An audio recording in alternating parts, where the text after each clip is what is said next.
Hombre, José, aqui, como andamos? Imos tirar, estou aí no campo enxurrado. Aqui, ai, ter cuidado, é que anda aí o joelho. Cala, não me fala. Tu uma coisa externa aí. Sabe, deixa Um rio aí. Ai, eu fui aí ao armazém, tinha que ir pilhar umas caixas. Pouco mais caro, vá lá. A pouco mais caro. É muito.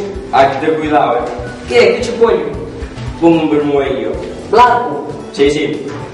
Põe aí uma tapa de carne, que está no merecido. Toma, aqui está. Aí mudou a massa. Ai, fiz aqui o café. Ai, parece que não, pero cozinha bem, é? Cozinha, parece que não.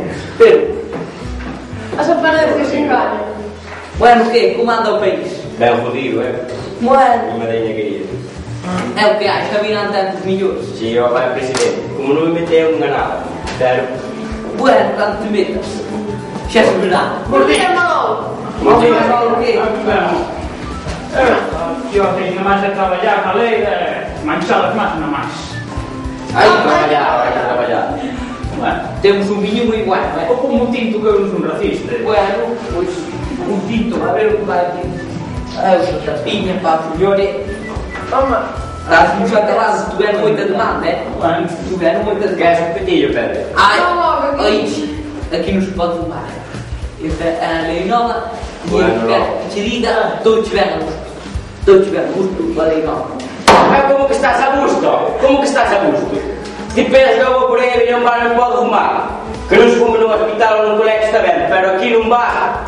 Se não é para cortar a cabeça. Bueno, pois eu que quero que te Sim, diga, ó. todos tiveram gosto, porque eu sou um Graças. trabalhador, estou aqui todos os dias, cheirando fumo do tabaco, jamás provei um petillo eu. É fastidiarmos por nós todos aqui, Fastidias. por culpa de catro. Bem vez antes fumava se chegas aos 100 anos, é hora aqui. Bueno, pois, eu estou tiveram gosto que lhe. Cada quem faz o que quer. Ainda aqui não estou a quê? Vou ter aqui um bar. Bueno, o jefe que quer. Agora não se faz nada. Os carros Aqui ainda tem lá, eu queria fumar. Mas Já, tá. eu tenho que fumar na lei. Sempre espera um carro, digo o jefe. Não, se dar-te perto do ser. Não é mais que botar fumo para fora, é só uma merda toda. Digo eu. Isto é o que me dá a vida, isto é Digo eu. Se eu sentar, já não faz fala. Sim, assim, vê-se bem, meu pai fumou toda a vida, tem 80 anos aí, está como um trem. Empezou lá, Não, eu não sei, ó.